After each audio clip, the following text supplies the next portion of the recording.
Hello, everyone, and welcome to a new edition of GameTales, the show where we talk about things, usually about video games, not always. We also have board games from time to time. And we talk about those things for about an hour or two, or even more sometimes, and we split it up in several episodes. And today is a very important subject for us, a subject that is very near and dear to our hearts. Getting old and not being able to play games as we used to back in the day. Again, I am joined by Steven from the channel Steven Nonsense. Yeah, and right you are, Unicom. Stay a while and listen, youngsters. Back in my day. Yeah, today we're gonna actually the idea came up last week when we went on a slight tangent about this and decided, well, maybe we should just spin this off in its own episode. Mm-hmm. Playing games as we get older is getting a bit difficult, isn't it? It's definitely playing games has definitely morphed into something somewhat different than it used to be when we were kids or kids/younger. Of course, yes, that's quite true. We have to mention something though, that at least you and I, we are kind of like each of us is a different represents a different niche within the aging gamer demographic, let's call it. So, for example, I'm going bald and have no hair almost. Well, it's not that how old are you? Because that's 31. You're 31, and that's more of a genetic trait. It's fine. No, but I mean in the sense that you have to work somewhere close to 10 to 12 hours each day in order to in order to make ends meet, and don't have do you have a significant other? Nope. Okay. Myself, on the other hand, I'm 32. I still have my hair because thankfully my dad still has his, so that's a good sign. I'm 32. I am married, but I don't have kids. So, that's not in the blueprints. And obviously there would be the third chunk of the demographic would be someone who does have kids. So we can talk for them. We actually we're hoping they comment on this video, on this podcast. But I think we can cover like two solid thirds of the older gaming spectrum quite well. Just the two of us. Yeah, I guess so. Speaking of kids, I was talking, I think, last year with a game developer called Michael James Short. He made Chrome Death, I believe, and he has kids, and the only way he can actually spend some time developing games is by getting up at 4 or 5 a.m. and coding for like 2 hours, and then going to his job and taking care of his kids. I'm not sure if people that have kids also play games at that early in the morning, but it is possible, I guess. Yeah, that's why I'm not gonna. That's why we should only and we will only speak from our perspective, because we have like literally no clue of what happens when you do have kids. I do know there are people who have kids and who game. So yeah, we're looking forward to their comments about how they manage to balance that into their lives. The best I can do is tell you how it is to try and play video games when a nephew is around, nonstop. No, we'll just that's close-ish, but not really, because technically not your complete responsibility. But no, we'll just focus on, or at least I'd like us to focus on how the process or the activity of gaming changed as we got older, sometimes irrespective of the other circumstances, and then we'll take those into account because they're big parts. To begin, I'd like to know how you used to play games when you were a kid. I think you've mentioned this a couple of times before, but for context, how much time could you spend playing games back in the day? Well, just as a general basis, I started playing video games when I was around 5. some of my first memories are of video games. So the gaming and video games have been part of who I am, have been part of my life for as long as I've been consciously aware of myself as a person. So that has to be said, because for a lot of people who used to play a lot of games when they were younger, like they were kids or they were teenagers, at a certain point they felt, or they were obliged by peer pressure to quote unquote grow out of it and become adults. Like it was a phase or something of that manner. But I want to make it clear that gaming for me is much more than entertainment, and it's much more than just something one does to spend or waste some time, burn some time. It's literally part of who I am as a person, as a 30-something human being. That being said, yes, when we were kids, the only responsibilities we had were going to school and doing our homework. And that, whilst going to school is still something of a hardcore endeavor in Romania, where in general even young kids spend at least 6 hours at school doing mostly nothing really productive, to be honest. Just memorization shit. We did have solid chunks of entire days, not to say the entire weekends, not to say the entire summer holidays, that were almost completely dedicated to playing video games, either by oneself or with friends, at neighbors, at friends' neighbors, etc. I miss those summer vacations. Oh God, do I miss them? That's so I don't necessarily miss them because I'm one of those weird motherfuckers who enjoys getting old. I just consider it gathering experience. But the thing is, and it's quite interesting looking back now on it, is that those summer vacations, or in general time when you're young, seems like it's forever, basically. A summer vacation can have it can last for like a year, because you don't have the perception, you haven't been alive for long enough. As far as you're concerned, 3 months when you're 6 years old, it's a lot of time, proportionally speaking to your age. So that's also interesting, because now we're like the summer just goes like that. Yeah, unless you're doing something really boring, and then it lasts like an eternity. Well, then anything, when one does something really boring or mind-numbing or something, it always takes an eternity. And it's always like, it's the 5-minute thing. If you have to wait for something for 5 minutes, it's like an eternity. But if you have to get somewhere really fast in 5 minutes, well, holy shit, then those 5 minutes go by like a fucking freight train. Mm-hmm. Yeah, the reason I miss summer vacations the most is because I had time then to actually do other things than work. Is to have not just time to play video games, but I used to make model planes and model boats out of cardboard and foam.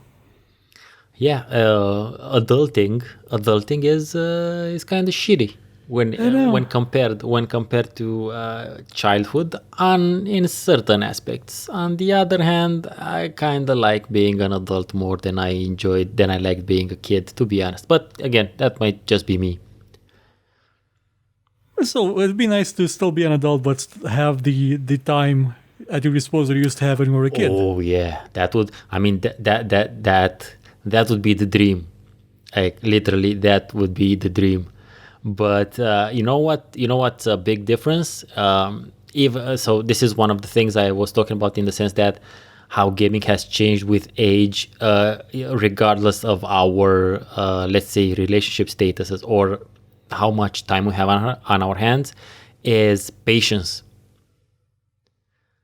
I don't have the same type of patience that I did 15 years ago. Yeah, that's valid for me as well. Do you? And No. do you think? I don't think it's actually linked to our responsibilities or the fact that we don't have enough time. I just think it's literally linked to the fact that we're older and we need to get some shit done, or we need to feel like we're getting some shit done, because otherwise we feel like we're wasting our time. Well, for me, it's mostly the fact that I don't have the time at my disposal to enjoy games like I used to. I used to have really obsessive ways that I used to enjoy games. I used to go into the game folder and just look at all the files and open them and see what's in them.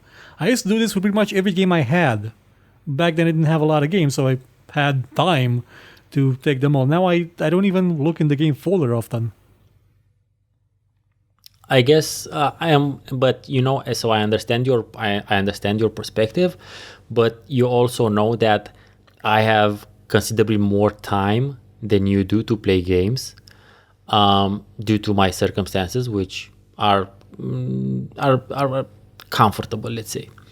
And I still, even if I have the time, I still don't have the same type of patience, because I tried playing NES titles again. Didn't work out as an adult, and it's just not this. It's just not the same. I don't have the same. My memory cache just doesn't refresh fast enough for me to continue dying 20, 30, 40, 50 times in the same goddamn level. Yeah, that's why you use save states and an emulator. Well, okay, sure, that's a great idea, but I'm old school, so yeah. But that's a good idea. Games used to waste your time a lot. Like, you used to die and have to restart the entire level. They didn't have save options. They didn't have even passcodes to let you skip a level. I was sick of that even back then. Okay, that's good to know. It has to be said that the games that did have passcodes were by far the coolest. Like Prince, for instance, that would be impossible. I mean, I'm sure it wouldn't be impossible. I'm pretty sure there's some crazy motherfucker out there who finishes it in one go. But as a younger kid, you needed those passcodes. You totally did. Mm-hmm. So the patience aspect for me is just maybe somewhat linked to the amount of time. I have more time than you, but obviously I don't have the same amount of time that I used to in, let's say, high school. And even then, it wasn't that much, but it was enough. 'Cause I wasn't the most social of creatures. I think that's valid for a lot of people. I mean, it was valid for me as well. I used to play games with friends that came over, neighbors, but for the most part, I just stood there playing by myself. And I used to do when it was summer vacation, I used to go into a zone where I'd forget what day of the week it is. Oh yeah. That's that was again that happened. Sure, that happened to me as well. Like one time, an uncle visited, and I'm not entirely sure if he visited a certain day or a different day, because my mother asked me, "Oh, what are you doing?" "Oh, I'm just sitting around." For a second there, I thought that the uncle had come and visited that day, but he came actually yesterday. So things got confusing at one point. Yeah, depends on the type of game and how engrossing it was. Like I remember, I think it was Contra 4 or Contra Force. I remember playing the Fallout 2 especially. It was a very day turns into night type of experience. I was never in a situation of playing games up till late hours of the night because my parents wouldn't let me. They would scream at me to go to bed. Even I wasn't making any noise, they just wanted me to sleep. And I appreciate it because now I really want to get more sleep. I understand your feeling. Yeah. It's something that when you're young you can't really you don't get the exact gist of. On the other hand, we have some research now that shows that especially teenagers, their circadian rhythm is all over the goddamn place. It's all fucked up. So just shoehorning them into a particular type of sleep schedule is really not a great idea. The only time I actually stood and played a video game up late, like at night, up until 2 or 3 p.m., 3 a.m., was Team Fortress 2 when it was free in the free weekends. Oh, so you were like, oh, I must get maximum return on my investment in this bitch. Maximum pyro till the end. But yeah, I don't remember. I remember playing something. So back in high school, especially, I could play, especially in the weekends and during the summer holidays. I could play games for 10 to 12 hour stretches, maybe even more in some cases. But obviously that can't really happen now due to time restraint, but also it can't really happen due to patience. There's very few games that now I can play for longer than, say, at the max 4 hours. Just because my brain gets bored of the game, whatever game it is. It cannot introduce new gameplay features constantly. At a certain point, you've opened up 80% of the game, and you can finish the game, and then it's just going through the rest of the game. I've had only a couple of examples that I played them for longer, but just because I was co-op. So I played some PUBG, maybe longer than that. Stellaris as well. Also Stellaris when I was learning how to play. That was a bit of a longer experience, but I much rather. So let's say I have an 8 hour. Let's say somehow I have an 8 hour chunk of time that I can dedicate to gaming. Like it's an 8 hour consecutive. I'd much rather play 4 2-hour games than 1 8-hour game, to be honest. I'd much rather play 4 different games in the 8 hours than just one. I'm not in the same boat as you. Like, the games that I try to play do not bore me to the point where I just don't want to play them after 4 hours. I will, if I have the time, and I rarely have them, I will spend an entire weekend in something like Dark Souls 3 because I enjoy it. And for me, I mean, this isn't really linked to our situation. It's just linked to the fact that we're different humans. Regardless of how much I love the game, I need to take a break. I need to take a break after maximum 4 hours. Even Fallout 4, even Fallout 2, which is arguably my favorite. But I'm saying Fallout 4 because I've been playing it on survival mode. Although it's been crashing again. So yeah, I've stopped playing it for a while. I'm going to wait for another Windows update. Yeah, you can't play in survival mode when it crashes and you haven't saved in a while. It's just like, no, fuck that. I'm just not going to deal with it. I'm better off not opening it for a while. I had a nasty surprise when I started up Dark Souls 3 again. Turns out the game doesn't store your save games in My Documents, as I moved my documents from C to D to keep it safe. It doesn't keep them in the game folder either. It keeps them in app data local low roaming. There's some games that do that. It's fucking stupid. I know. I lost 60 hours of progress in Dark Souls 3. That's a fucking bitch, man. So I think I mentioned this before, but in this podcast format, you can and should repeat yourself.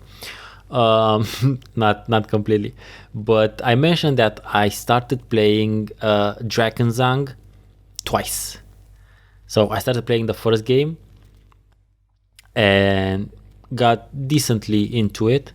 I was really enjoying the system, and as I said that in that other episode, the female models, boobage. But I lost that hard drive just destroyed itself. It's like one of the discs lost its footing and smashed into another. There was nothing that could be saved. Like that hard drive physically killed itself. And then a couple of years later, I got Drakenzang River of Time, I think it's called. Yep.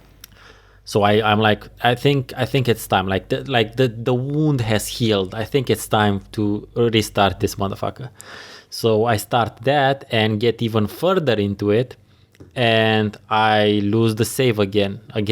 Hard drive malfunction, something crashed, it killed my Windows, had to reinstall, couldn't save shit. So I know that feel, bro. I haven't finished the game until now. It's not like I'm playing it now. It's like, so until this day, until current, I still have that Drakenzang shaped wound in my gaming history, because I started it twice, and twice the universe said no. I understand that feeling perfectly. I have a similar experience with Vampire the Masquerade Redemption. Have you played that game by any chance? No, I haven't played any of the. I think, wasn't it just one, Vampire the Masquerade, or is it like several? There are two of them. There's the famous one, Bloodlines, and there's the top-down RPG, like sort of like Diablo, with sort of like a party-based Diablo-ish. No, I haven't played any. Well, that is a game that I tried playing twice, and each time I got so.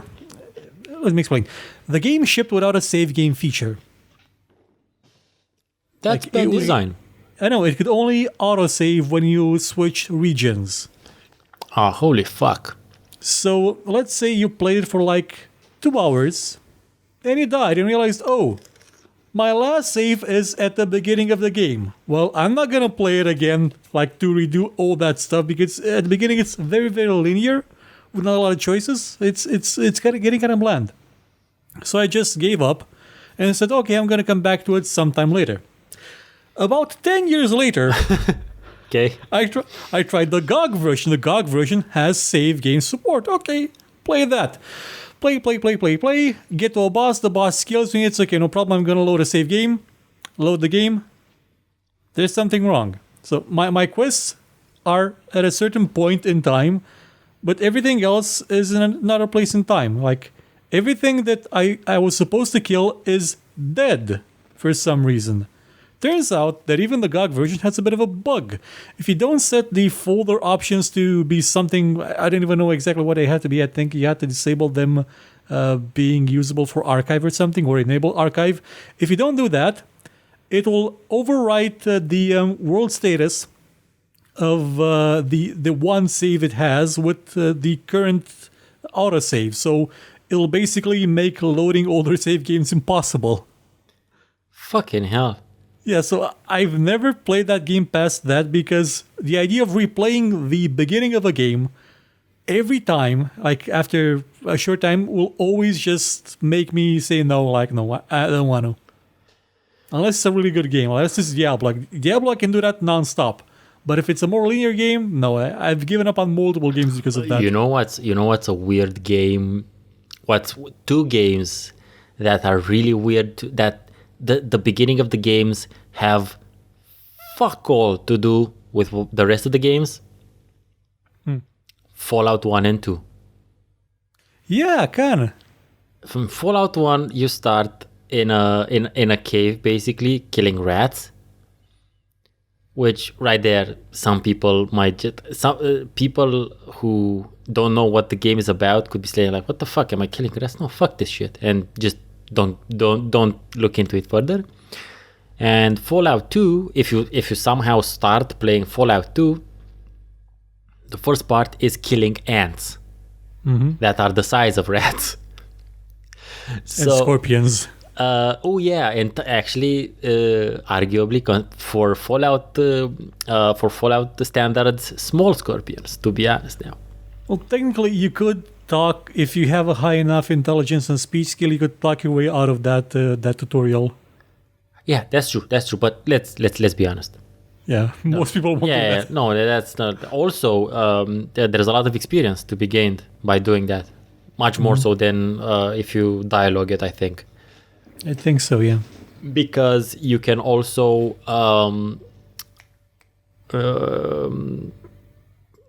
this you can try to deactivate the traps, and you get extra XP if you deactivate the traps. Yeah, there were like 20 traps. Yep. Like every step of them was a trap. Yeah, so there's a that's what I'm gonna do. I need to start. I need to start my Fallout 2 stream. Maybe I next remember week. the time when I had the time to try and disarm all those traps.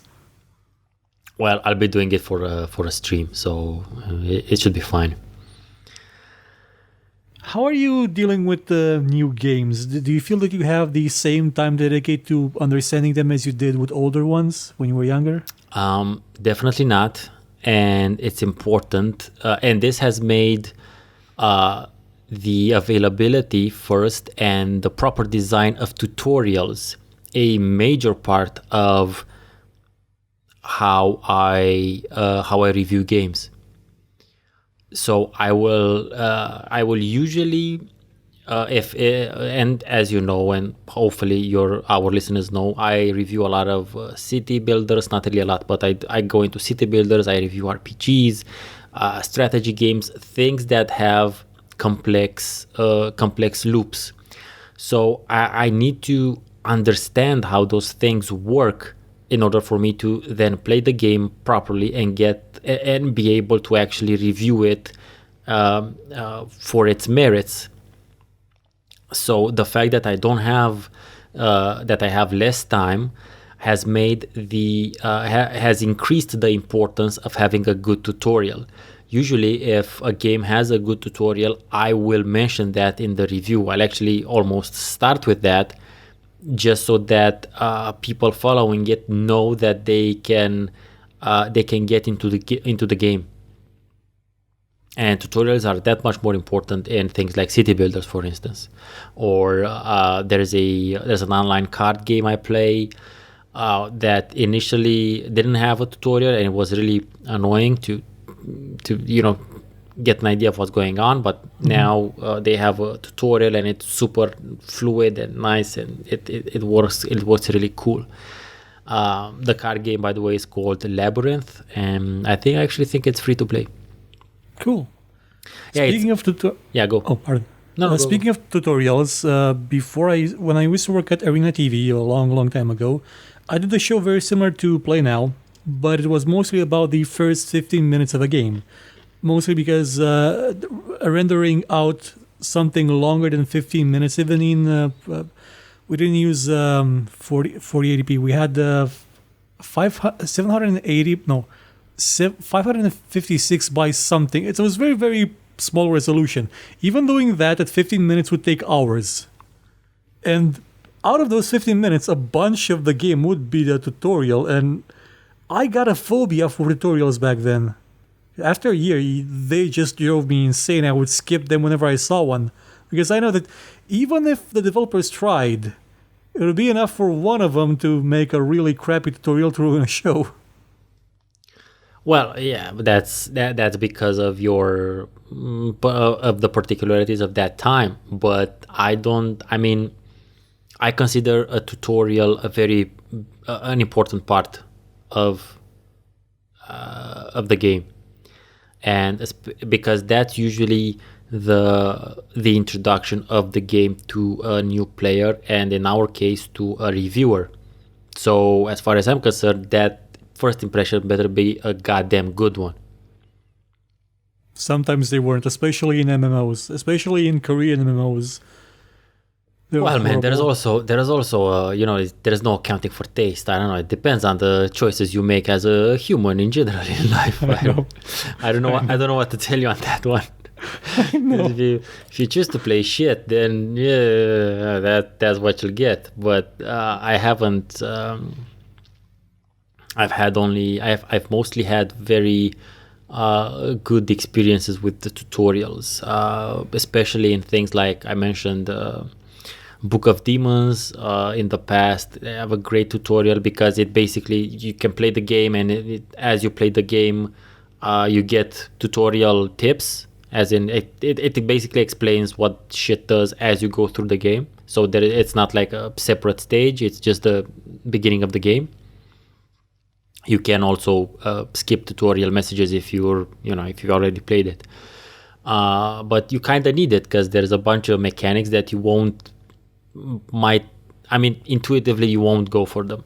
They make sense once they're explained, but yeah. And when it comes to city builders, dude, come on, no, you need tutorials when it comes to city builders. There's just no way around it, because every game, especially now, will have its own. It's not like all city builders are made either as SimCity or with the walker system. No, that's ancient. Every game will have its own thing, and you need to understand how your population works and what they need, why they need it. Do I build roads? Do they build roads? So those are necessary, I think. I actually obviously put much more weight on tutorials than you do, but a solidly made tutorial will actually make me want to play the game more. Yeah, take for example Half-Life 2. It has a great tutorial because you have no idea you're in one. I'm gonna take your word for it. The basic tutorial of Half-Life 2 is a Metro cop just flicking a can towards you and saying, "Pick up that can."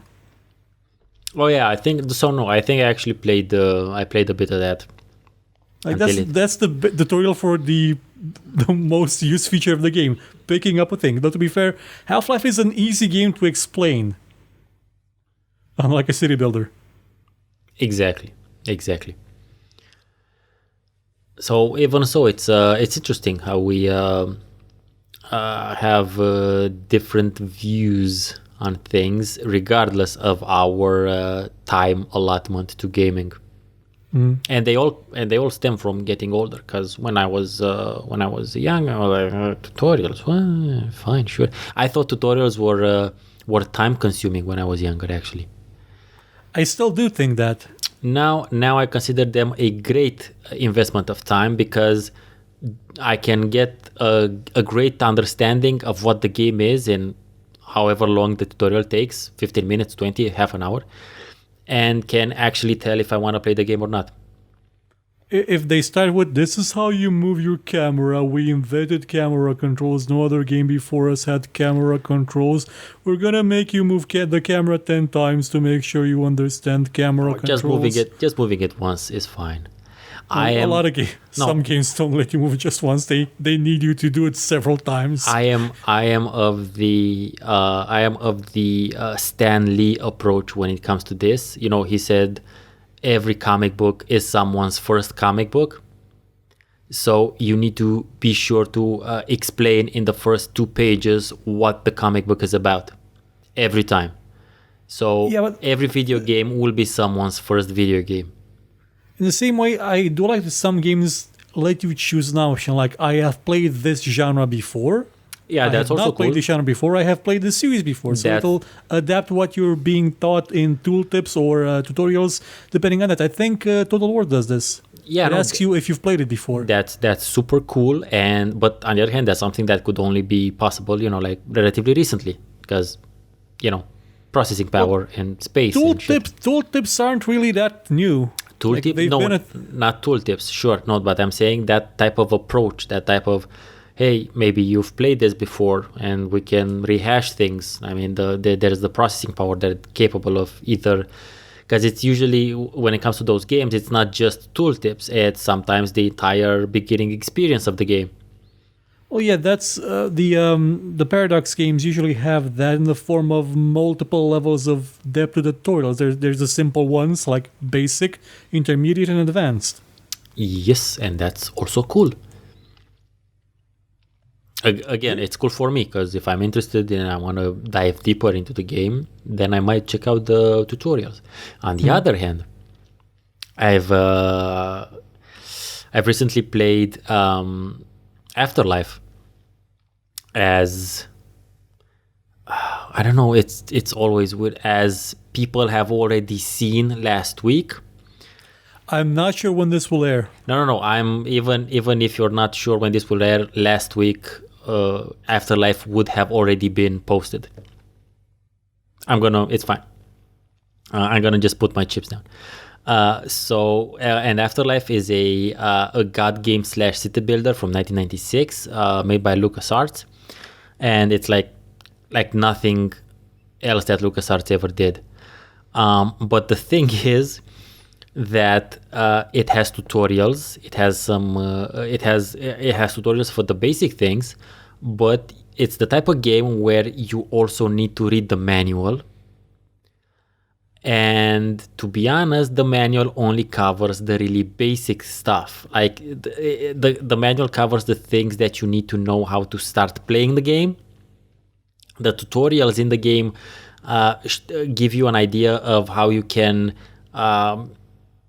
continue playing the game, but there's not a lot of in-depth or proper tips as to how the game works, in as much as how the fate structures function, money, transportation. Like there's not a lot of detail regarding that, which is something you have to research on your own. And that's why I made the basic tips and tricks how to play video, because I looked for those and I thought about just talking about them and adding them into the video. It's like a show and tell sort of video.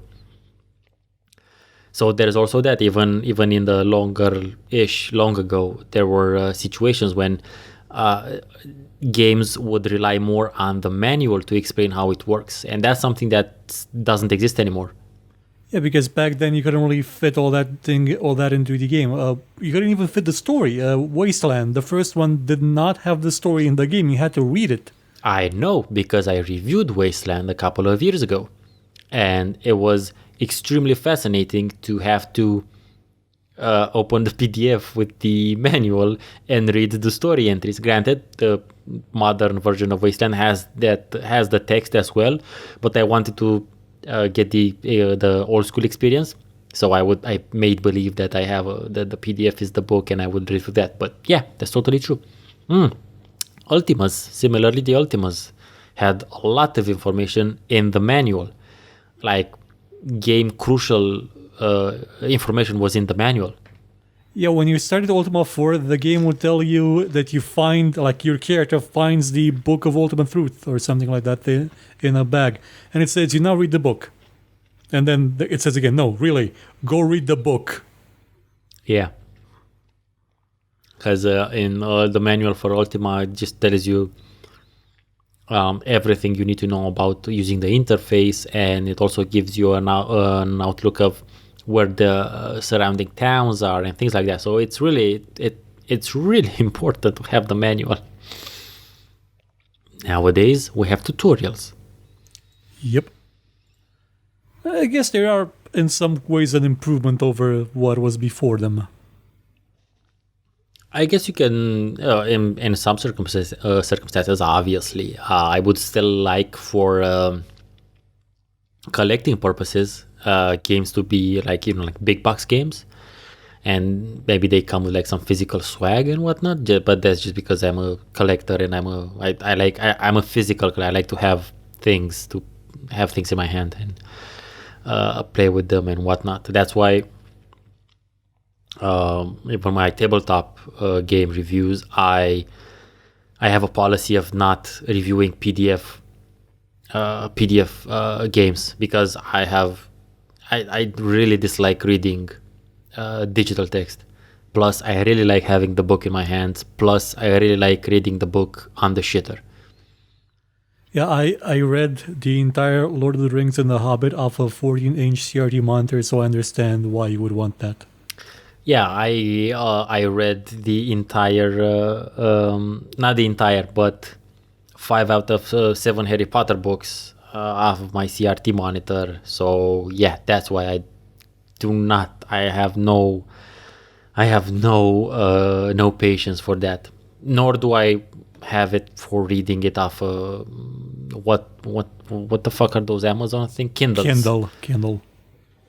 Kindles do not kindle any sort of fire in my heart for reading. I know I'm killing trees, and I'm really sorry. I'm totally fine if the paper is recycled and whatnot, but I really like ink, black ink on sort of white paper. I know I'm sorry. I'm just old school. So going back a bit to Afterlife, because we had a discussion about it recently. How are your feelings on the convenience of playing modern games? Define convenience. Well, how are you at setting up DOSBox, for example, with custom manual settings? Would you enjoy playing a game like that, like spending that much time to play the game with custom settings so it'll be exactly how you want it to, or you just go for the store version or what GOG set up? I have definitely what GAG set up. I have recently, I recently tried to set up my Afterlife game so that I can more easily record, and I've asked your help. And after we've tried for an hour and a half to make it work, it just didn't wanna work on my computer. And I said, fuck it. And fuck it, it was. I just dealt with it as I normally dealt with it. Yeah, it took a bit more time in the edit, but yeah, it's okay. Usually the GOG automated thing is the GOG versions work pretty well. I don't think I've actually had any problems playing any other games. Not real problems anyway.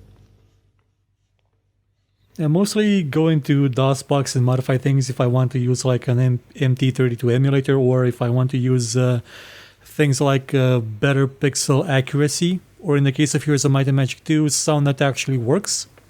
Because the sound in Heroes 2 in the GOG version will crackle quite often. I don't know. It didn't crackle for me, but it just and you mentioned that in the comment of my video. Yeah, it cuts off. It cuts off instantaneously, like really, like, it's like whiplashy. But it didn't crackle for me, but it did cut off instantly when. So yeah, well, it's good that you have a much better understanding of DOSBox than I do, and that's totally fine. Yeah, that's mostly because I used DOS for like the first 2 years when I had a computer, because that's where all the games were. I used to like restart in DOS and launch EMM386.com or XA to have extended memory and play games like that. Well, yeah. Well, I didn't have.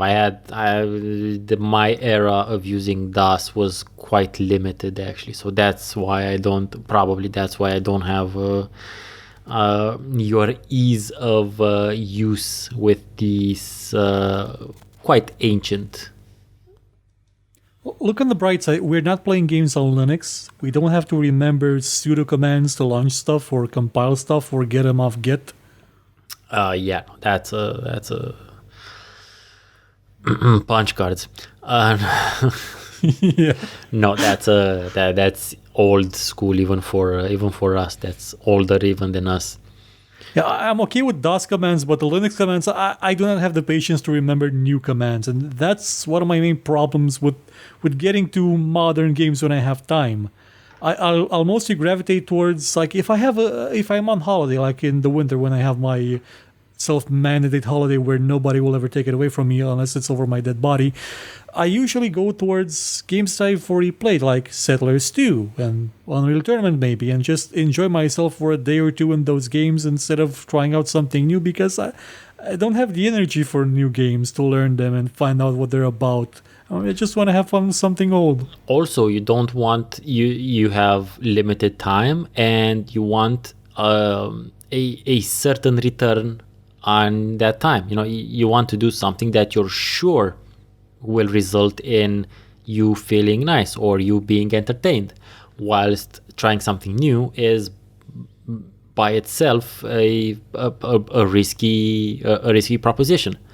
Yeah, and that's my main problem with playing games as I get older. I will gravitate towards the old ones, the ones I already know. On the other hand, that's why both you and I also do gameplay videos, so that people can get an idea of whether or not they would be interested in those games. Past the reviewing, past the marketing, past the everything. Because if you see the game in action, and if someone's explaining how things work and stuff like that, then you can get a very solid idea if you would enjoy that game. Am I right, or am I right here? Mm-hmm. So because of the play now format show, I have found games that I still enjoy today, like a Synthetic, which is a roguelike type of game where you're essentially playing RoboCop. Yeah, that's always good. That's always a good RoboCop game is something that has. I mean, there were a couple. There were a couple of RoboCop games. There was one on the NES. I remember there was one on the Spectrum. I had. Have there been any RoboCop games like recently? There was a first-person shooter one on the PC made in like 2002, 2003. It makes sense to make a RoboCop FPS, but I've never heard of it. I don't think it was very popular. It was an okayish game, did not have a save feature to save when you wanted to. So after a while of replaying the same level again and again and again, I got tired of it. Understandable. But it was okay. Also, I think it was the first-person game to give me motion sickness. Because Okay. the FOV was... I think it's because the FOV was so small. Oh, so they went with that idea? Okay. I should probably check it out and see if I can do a show about it someday. That was an interesting thing. But no, RoboCop is one of those weird things that apparently stayed very much in the 80s. Yeah, they rebooted it a couple of years ago and it was, wow, holy badness. They're Holy going to reboot it again. They're not, actually. Oh, yeah, it's a continuation, I think. Yeah, it's actually going to be a sequel to the first one. As far as I understood it and as far as the rumors have it, it's actually going to be a sequel to the first RoboCop. I'd be fine with that. I would also be fine with that because it's going to be made by Neil Blomkamp, which is the guy who made what's it called? District 9. Yes, District 9. Sorry about it. Yeah, and a bunch of other ones. Yeah, and Chappie and whatnot. But District 9 is the one of his I saw, and it's a solid movie, and I'm pretty sure he can do RoboCop 1 justice. See what I did there? Justice, obey the law. Yes. So speaking of RoboCop, let's go back to playing games when we get older. Have you noticed that you're attracted to different kinds of games as you got older compared to what you used to play like every time? I did. Actually, I've been going through. I went through several stages up until now. Let's call it like stages of gaming. So when we were young, granted, this also has to do with the types of games that were out at that time. But when I was young, it was all about platformers. Basically, platformers ruled the NES. Let's be honest. There were a bunch of platformers on the older computers, things like Hocus Pocus, Jazzy Jackrabbit, Rayman, you could kind of say was definitely a platformer. Give me some other prehistoric. Oh, Joe and Mac was also back in the day. Okay, so the platformers ruled everything. So back then it was like a lot of platformers and Tetris. I have to say, I love Tetris. I've always loved Tetris. I think it's... I don't want to say it's the epitome of gaming, but deep in my heart, if someone asks what a video game is, I would kind of show them Tetris. Like if an alien shows up, because it's easy to play, hard to master. Yeah, it's also universal. Exactly. When we had like one of those 99 games in one brick handheld games, everybody in the family played it. Like we used to have to hide with it somewhere in the backyard, not be found because they always take it and play it. Everybody, no matter who it was. My mom, my dad, my grandmother sometimes. I still love Tetris. I've been playing Tetris since, I was 5 or 6. And I've always loved it and still do. Anyway, but Tetris has to be played on on something with buttons and a D-pad. Touchy doesn't work with Tetris. And then once the better computers came around and the FPS genre came to it, was mostly about FPSs, as we've talked last time. And then it was strategy and city builders. And after that, it was back to FPSs for a while because I was going through a not great period, and there wasn't a lot of time. So FPSs helped for a while, and obviously sprinkled in between these were a lot of Diablo and whatnot. But relatively recently, I've really gotten into playing turn-based tactics games, whether they're turn-based RPGs or like the more pure, let's call it, turn-based tactic with like troops and strategy and that sort of thing. I'm a big fan of turn-based because I can literally get out of my seat if something turns up, deal with the something, come back to the computer 2 hours later, and the game is still there without me having to do anything extra, except maybe hitting escape just to make sure it's paused or something like that. So I found turn-based games to be, first of all, to be something I really enjoy because I like the tactics approach, and thinking about positioning and skills and stuff like that and stats, but also the fact that it allows me to literally get off my ass if something comes up and deal with it, and then I'll be back to literally where I left it off. Mm-hmm. How about you? Well, I've noticed two trends in video games I've gotten more in my preferences. One is that I'm starting to enjoy more games that have certain ideas or themes behind them. Stuff like Planescape Torment, that's about the nature of a person, how the theme of the game. What can change the nature of a man? That's a question that is very interesting to explore. Or Ultima, that just takes the idea of the role-playing game and turns on its head by not giving you an enemy to fight just yourself. Yeah, that should be done again. Yeah, absolutely. I wish it would be done. But on the other hand, because I have limited time, I cannot actually enjoy those games. I keep trying to go back and replay Planescape Torment.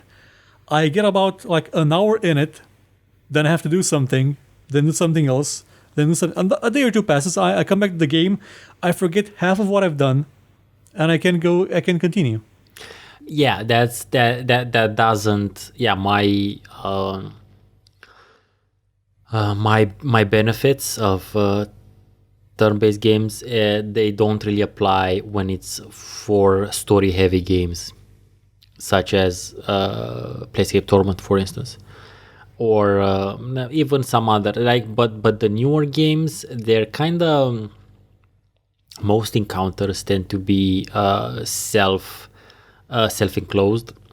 I mean, the story aspect, the narrative part of the game tends to be its separate thing. It tends to be separate from the from combat in general. And usually I have enough time to either dedicate to one or the other, and then just internalize what happened. So it doesn't happen for me to forget a lot of things unless I come back to a game after months, in which case anyone would forget what the fuck happened. Mm-hmm. That's why I sort of started gravitating towards games that have shorter play cycles. So first it was with the MOBAs, but then they started adding more stuff to them, getting to 90 minutes long, and that's not something I'm willing to invest in time in. So I started playing things like Rainbow Six Siege, which is a great game that a match of Rainbow Six Siege can last between 15 and 20 minutes. And in it, you have a wide variety of things that can happen, of options, of tactical choices. It's a unique experience from end to end. It's a great experience that you can enjoy in a very, very short amount of time. And it's what I play most of the day. And that's good. If that gives you your gaming fix, then that's obviously what you have to do at this point in time. It does, but I still kind of really want to maybe one day play past the first 10 hours of Divinity Original Sin 2, because I haven't finished the first one either. I played I played the first one for a lot, actually. I can't remember how far in I got. I was quite far-ish, but not far enough to be able to use Tenebrium weapons yet. Well, I got to use them. Okay, so oddly enough, yeah, apparently you might have played longer than I did, but Well, the first one I played it for I think 60 hours plus what I played in the preview version. okay, And so I that's why. didn't manage to finish it. That was when I was working at GameStore and I had a bit more time Yeah. to dedicate to the game. I didn't play the second one at all, so yeah. Although I would have wanted to, but I didn't get a review key, and yeah, that's the full price game is out of my normal reach, as it were. Same thing with whatchamacallit, Deadfire. I would have totally go. That's why you should stalk the developers on Twitter, because I got Divinity Original Sin 2 from the developer because they had a contest, and the Bard's Tale 4. Same reason. That's nice. I tend to follow them, but I guess I might have missed that. It's always possible. I have the second monitor just with Twitter on it, like in a separate dedicated piece of it, just Twitter to stalk people. I don't have a second monitor yet, so yeah, don't remind me, asshat. Soon. I don't know what to tell you about that, because it's also there's also a design philosophy changed between how games used to be made back 10, 15 years ago, 20, and how they're made now. Because back then, developers knew there wasn't that much competition out there. So they could make like a 40 plus, 50 plus hour RPG with like, make it story heavy and whatnot, and expect the players to actually follow it. Let's say Playscape Torment. Nowadays, on the other hand, competition is, I don't know, compared to like even 10 years ago, it's insanely increased. So there's much more, the attention span of the public, of the target audience, is that much more strained. They have way more options now, and they can play multiplayer, and they can play with friends, or they can play with randos, or they can just play something on their phone. Maybe they have a Nintendo Switch. I don't know. Maybe they actually maybe they're switching and evolving into tabletop games, and we're gonna talk about that as well, because that's another thing that's happened as I aged. So I think I don't think the 40 plus RPG, and we're gonna focus on RPGs because those tend to require that sort of time investment and can also be made good with writing process. I don't think the 40-hour plus RPG is meant for anyone other than those who are capable of putting in that sort of time in. I mean, they're targeted to a particular audience, and they know that the game isn't going to be played by someone who's into battle royales or who's just into FPSs, whilst 10 or 15 years ago, someone who played some FPSs might as well just also play Diablo or just something else, because there wasn't that much choice. Do you understand? Am I making sense? Yes. So I don't know what to tell you. I think that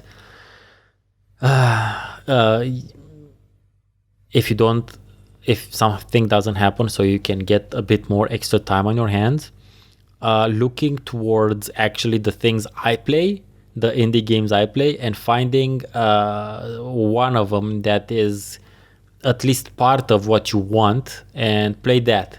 Because in general, indie games are designed in such a way that you can pick them up and play and then leave them for a while, and then you can come back to them, and you usually find whole new features in the fucking game, and it's like playing a new game sometimes. So maybe that's a solution, and I'm just putting this out there, and maybe that's a solution to for many other players out there or gamers out there. It's like, try to look into the indie realm, because that's where, and I believe this very strongly, that's where innovation is, that's where the risks are being taken, that's where you can find all manner of crazy cool shit. And that's why I focus mainly on indie games, and why I don't even have 2,000 subscribers.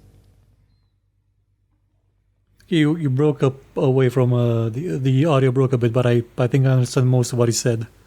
I'm basically suggesting that you look into indie games for a close enough experience to what you were looking for. Yeah, you mentioned a while ago the competition angle.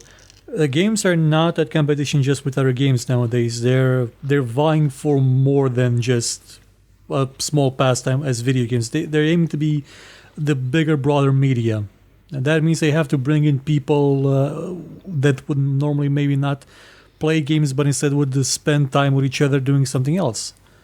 So that's how we got they call them lifestyle games like Destiny, that they're meant to be a repetitive grind where you don't really, you achieve enough in them to make you think that you've done something, but not enough to actually get to anywhere near to the end of the game.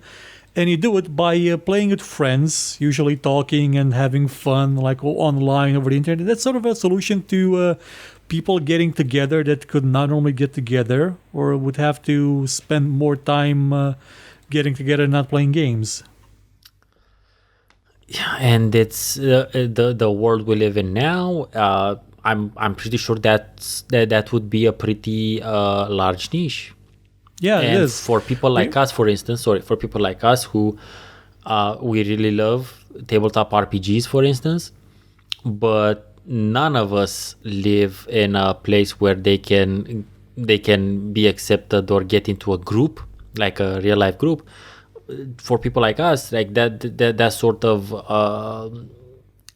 playing online thing and interacting with people is definitely an option. It's like it's a very valid option, and it's something that I think you and I should do at a certain point, and make it maybe make it a stream or something. I'm just thinking out loud now. Mm. But I interrupted you. Continue, please. No, you were breaking apart again. Damn it! Just continue with your idea. It's fine. Okay, so you mentioned the possibility of us doing a stream with a tabletop game. I think that's what you were saying, right? Yeah, no, I was talking about that, and I was talking about tabletop RPGs especially. Yeah, the tabletop being we are able to use it to play with others over the internet, which is something we can do in life. Because we can live far away and don't really have time. Yeah. Just setting up a tabletop game can take hours. Well, it's a complicated one. It's not really hours. Tabletop RPG might take longer if you have to go through character creation, sure. But tabletop games tend to half an hour max. And still, it is quite a time investment that the online medium, the virtual medium, can really improve. But as we said in the tabletop one, there's the problem of you not being there face to face with somebody. It sort of takes away from the experience. It does, but in absence of the real thing, it's a pretty close second best, I think. But as as a separate thing of gaming, as we get older, I've found that I really enjoy playing tabletop games. I mean, we're talking just about not just tabletop RPGs here, just talking about tabletop games. And it's also cool, especially when you have a significant other who maybe isn't into gaming, that it's sometimes easier to introduce them into gaming via tabletop games. And that's something I've noticed with my wife. She's really not into video games, but she will play tabletop games. Mm-hmm. So that's another suggestion / tip for the gamers out there who might want to or who are trying to get their significant others into it. Maybe they'd be more open to tabletop games. You never know. And trust me, tabletop games now are super cool. And they're more approachable than a gamepad or a mouse and keyboard combo.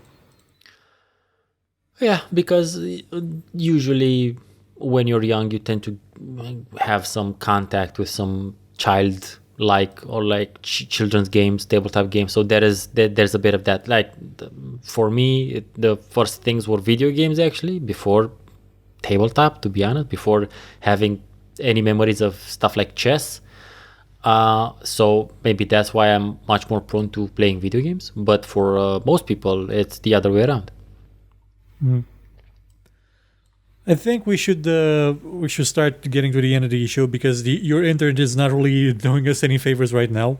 I can only understand half of what you're saying, and also we've crossed the 1 hour threshold. Oh, okay. Sorry about that, but just our listeners have been hearing this properly because yes, separate recording. That's the best part of it. Yep. So how do you think that your taste for video games will evolve as you get older? Like, do you foresee any changes? To be honest, it's always a fool's errand to try to predict the future. I can tell you that I am totally not interested in VR.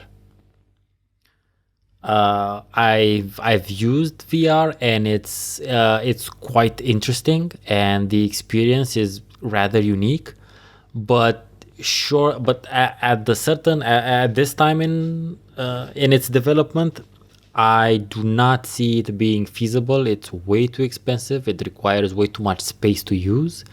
So I don't think I'll be interested in VR for the foreseeable future, unless it only when it gets to the level that it's kind of like in Johnny Mnemonic, when I just I put a headset on and some haptic gloves maybe, and that's it. I don't need to delineate my area. I don't need cables. I don't need a supercomputer. That sort of. Only in that circumstance will I ever get into VR. And as far as the present is concerned, I'm still focused on playing indie games and maybe getting into making some, not video games, but tabletop. Still love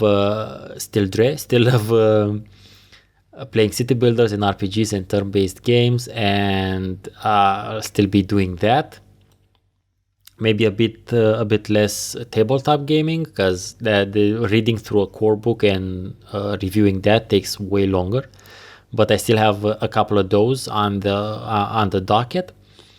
So for the near future, I don't see a lot of change, and for the mid-term, I really don't see myself going into VR. Maybe I'll find one of those mobile augmented reality games that I really dig, like a Pokemon Go sort of thing, but something that I would have way more play with, like a more interesting theme.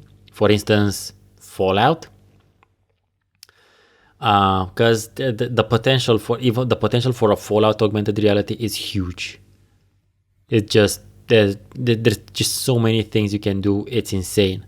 So maybe that, but until that happens, I'm gonna stick with what seems to be cool for me right now. And yeah, that's as far as I'm concerned, that's what the future holds, because there's gonna be no lack of indie games anytime soon. Mm-hmm. Well, for me, there's going to be a future when I don't have to do video games as a job anymore in terms of presenting them or talking about them, like not in the near future, but one day. And at that point, I think I will gravitate more towards things that keep me moving. I sort of missed the motion gaming craze because I didn't have a console. Yeah, I wasn't into like the dance things. That's what you're talking about. No, the Wii, the things you could do, like Wii Sports, okay. the movement things, and I really loved that concept, but I couldn't afford anything like that. Didn't have room or space for anything like that. But in the future, because VR, the motion controls are a big part of VR, I would be really into that. Okay. Especially if we get to the third or fourth generation of VR, when the cost comes down and it's not as cumbersome as it is now. Yeah, I want cost really down. I want size to be really down, and I do not want any cables. Well, there is a wireless adapter right now, but it's $90 just for the adapter. Yeah, dude, I'm not. You know, I'm not talking about that. I'm talking about like properly. I'm talking like second or third generation of wireless shit, not even prototype. Yeah. No. It's years until anything of what I wish will ever exist. Basically, I want the holodeck, motherfucker. Yeah, a holodeck would be awesome. So yeah, I want a prototype holodeck, not what we have right now. Which, by the way, I'm super interested in the new Jean-Luc Picard, whatever Star Trek that's gonna be. That should blow minds. I mean, holy shit. Anyway. Well, I guess. But would you be interested? Since you said you'd be into moving, would you be interested in a Pokemon Go type experience if it's a theme you enjoy? Well, I wouldn't say so. Like mobile. When I go out, I usually have music in my ear or an audiobook in my ear from my phone. I don't want to be looking at my phone when I'm out. That seems horrible to me. Sure, but if you go out, it's not like you go out in order to play. Don't go out in order to relax. And you get some movement done as a result of playing. It's not you're thinking of, I'm going to play as a secondary thing as a secondary action to whatever it is that I'm doing. But no, what I'm saying is playing will be the primary thing you're doing, and other things will come secondary to you playing. See what I'm doing here? Yeah, but that also mostly depends on the amount of time I can dedicate to actually playing something like Pokemon Go while I'm out and about. Whereas with something like VR with motion controls, I can do it while I'm in the house and just at any time just pick it up and flail about for half an hour. That's also true. See, it's always nice when we have two differing opinions, not necessarily opposite, but differing. It's a more dynamic and varied show, I think. Well, I guess this would be the end of the episode because we're like 1 hour and 10 minutes and the audio is still breaking apart a bit. It's gonna be fine. Yeah. Separate recordings is always a good idea. Yep. So do you have anything coming up on your channel? I actually don't know when this show's gonna be out. We're just gonna say next week because it's fine. But we know of which week we're talking about, and yes, I'll be talking about would you look at that, an indie game, turn-based indie game called All Walls Must Fall. It's a very interesting game inspired by a sort of alternate universe where the Berlin Wall doesn't fall. Ooh. And it's about time traveling agents. Really? Yeah, and the main mechanic of the game is some sort of a time credit which allows you to do things, but then if you don't like the results, you can wind back time and do things differently. It's really interesting. It's really cool. The approach is the aesthetic is nice and interesting. So yeah, that's All Walls Must Fall. And for my podcast, which I have started, and it's called Nonsense Cast, and if our listeners enjoy what I say here, they can check that out on my channel. Be warned, I talk mainly about movies and TV shows in the podcast. For the podcast, I have something special. I have something special. I'm just gonna say it's something special because I'm not sure if I'm gonna manage to do it, but it's gonna be really special and it's gonna be somewhat gaming related. So yeah, that's coming up on the Steven Nance's channel. I still haven't changed a new logo is in the works. People. You? Well, fans of the new show would be sad to hear that it's probably going to be delayed until September because I've had like a lot of problems with work lately where we had to do extra stuff because the ratings were down on the site and stuff.